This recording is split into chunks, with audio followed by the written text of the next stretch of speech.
میرے بھائیوں، سورہ یاسین قرآن حکیم میں سورت نمبر ہے 36 اور یہ مکی سورت ہے. پارہ نمبر 22 سے شروع ہو کر پارہ نمبر 23 میں کمپلیٹ ہوتی ہے.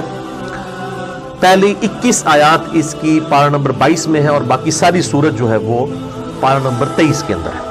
اور ظاہر ہے یہ پاروں کی ڈویژن جو ہے یہ توقیفی نہیں ہے، نبی صلی اللہ علیہ وآلہ وسلم نے تعلیم نہیں فرمائی، یہ بعد میں کی گئی ہے تابعین کے ادوار کے اندر.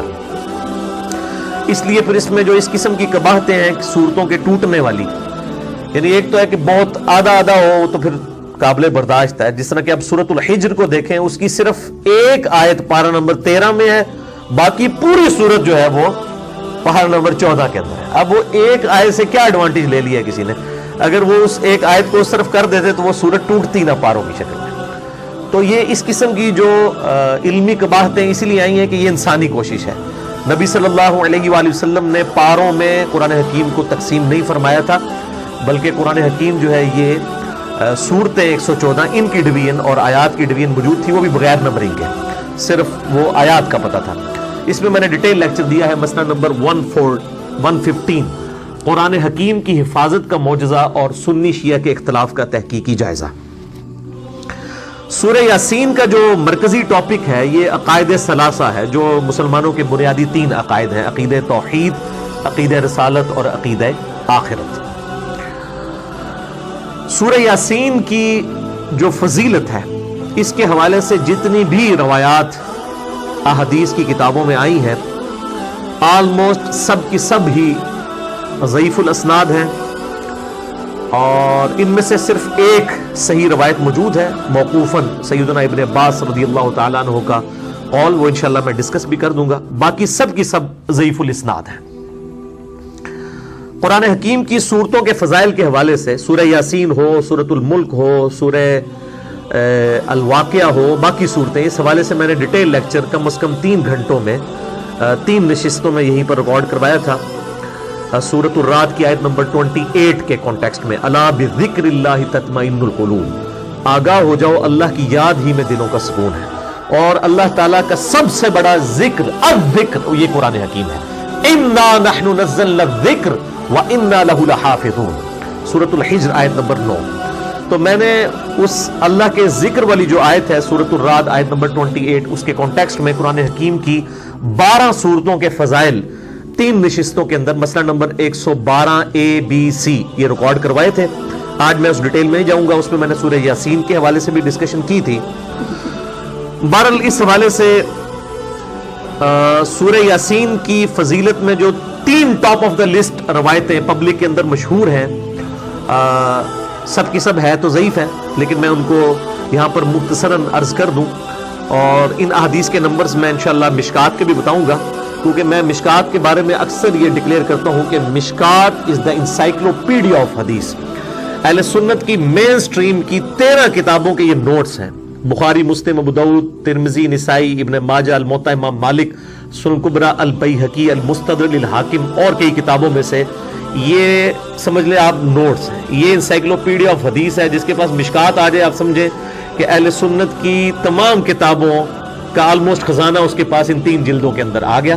یہ مفت میں آپ ڈاؤن لوڈ کر سکتے ہیں ہماری ویب سائٹ ahlsunnatpaq.com سے.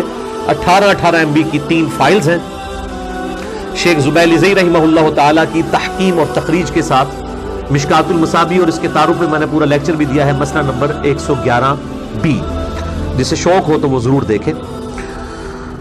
پہلی جو مشہور حدیث ہے اس حوالے سے وہ جامعہ ترمذی میں انٹرنیشنل نمبر کے مطابق 2887 اور مشکات میں ہے 2147 کہ آپ صلی اللہ علیہ وآلہ وسلم نے فرمایا کہ ہر چیز کا کوئی نہ کوئی دل ہوتا ہے، اور قرآن حکیم کا دل سورہ یاسین ہے.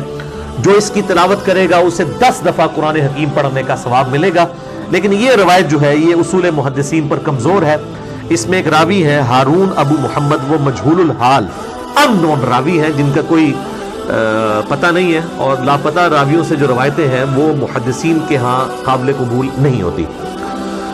دوسری روایت ہے کہ آپ صلی اللہ علیہ وآلہ وسلم کی طرف منسوب ہے کہ جو اللہ کی رضا کے لیے سورہ یاسین پڑھے اس کے سابقہ سارے گناہ معاف کر دیے جاتے ہیں. لہٰذا اپنے قریب المرگ جو لوگ ہیں، نزع کے عالم میں ہیں، ان کے پاس اس کو پڑھو. یہ روایت شعب الایمان امام بیہقی کی کتاب میں 2458 نمبر ہے اور مشکات میں 2178. لیکن یہ روایت بھی جو ہے اصول محدثین پر ضعیف ہے، کیونکہ اس میں ایک راوی کا نام ہی کوئی نہیں ہے، رجل ان کے ساتھ ہی سند کے اندر آتا ہے بالکل. یعنی وہ جو پچھلی روایت تھی اس میں نام تو موجود تھا، مجہول الحال تھا، اس میں تو نام بھی اس کا نہیں ہے، اتنا لاپتہ ہے، لہذا یہ روایت بھی کمزور ہے. اچھا، مارکیٹ میں سورہ یاسین کے حوالے سے آپ نے دیکھا ہوگا وہ مبینوں والی ایک یاسین مل رہی ہوتی ہے، وہ جتنی مبینیں آتی ہیں نا 7-8، وہ ہر مبین کے بعد اس میں ذکر ایڈ کیے ہوتے ہیں. یہ فیبریکیٹڈ ہے، اس کی کوئی اصل موجود نہیں ہے، اور اس قسم کے وظائف مارکیٹ کے اندر کافی سارے جو ہے وہ ملتے ہیں. جب تک سند صحیح نہ ہو اس وقت تک ان وظائف کے اوپر اپنا ٹائم ضائع نہ کیا جائے. تیسری روایت جو مشہور ہے کہ جو شخص دن کے آغاز میں سورہ یاسین پڑھ لے اس کی تمام حاجتیں پوری کر دی جائیں گی. یہ سنن دارمی میں 3461 ہے اور مشکات میں 2177. یہ بھی مرسل روایت ہے. سیدنا عطا بن ابی رباح وہ تابعی ہیں اور ڈائریکٹ نبی صلی اللہ علیہ وآلہ وسلم سے بیان کر رہے ہیں، اور تابعی جب کوئی بات نبی صلی اللہ علیہ وآلہ وسلم کے ریفرنس سے ڈائریکٹ بیان کرے اور اس میں سند نہ ہو تو وہ مرسل چھوٹا ہوا واسطہ مانا جاتا ہے، منقطع روایت ہوتی ہے. لیکن یہ جو سنن دارمی کی حدیث ہے 3461، اس سے بالکل اگلی روایت جو ہے وہ بالکل صحیح سند کے ساتھ ہے سورہ یاسین کے بارے میں ہی، اور وہ ہے سنن دارمی میں 3462. یہ میں دارمی کا وہ نمبر بتا رہا ہوں جس کا پی ڈی ایف عام ہمارا جو ہے وہ گوگل کے اندر سرچ کرنے سے مل جائے گا آپ کو. سنن دارمی میں 3462، اور اس کی تحقیم جو ہے وہ شیخ سلیم حسین اسد نے کی ہے، انہوں نے بھی اس کو روایت کو صحیح کہا. شیخ زبیلی زئی رحمہ اللہ تعالی نے ایک پورے سورہ یاسین کے فضائل کے حوالے سے مضمون لکھا ہے جس میں 14 روایتیں جو یاسین سے ریلیٹڈ تھیں سب کی اسناد کے اوپر بحث کی کہ یہ ضعیف ہیں. البتہ ایک روایت کے اوپر انہوں نے صحیح کا حکم لگایا اور وہ یہی ہے سنن دارمی 3462. اور لیکن مشکات کے وہ فٹ نوٹ پہ لکھنا بھول گئے 2177. ویسے ان کی عموماً عادت ہے کہ جب کسی روایت کے اوپر ضعیف کا حکم لگاتے ہیں تو اس کی پھر فٹ نوٹ پہ نا اس کی موقوفاً اگر روایت صحیح ہو تو لکھ دیتے ہیں، یہاں پہ وہ بھول گئے. البتہ الگ سے ان کا جو مضمون ہے شیخ زبیر صاحب کا فتاوی علمیہ کی پہلی جلد میں صفحہ نمبر 493 سے 497 تک انہوں نے اس کے فضائل پہ جتنی حدیثیں ہیں ان پر تحکیم کی ہے اور ایک روایت کو صحیح قرار دیا. اور وہ ابن عباس کا قول ہے، موقوفاً روایت ہے، ان کا اپنا قول ہے کہ جو شخص صبح کے وقت سورہ یاسین پڑھ لے گا اسے شام تک ہر کام میں آسانی میسر ہوگی، اور جو شخص رات کے وقت سورہ یاسین کی تلاوت کرے گا اسے صبح تک ہر کام میں آسانی میسر ہوگی. تو جو صبح کے وقت کام کے لیے نکلتے ہیں وہ صبح پڑھ کے نکلیں، اور جو رات کی شفٹوں میں کام کرتے ہیں وہ رات کے وقت پڑھ کے نکلیں.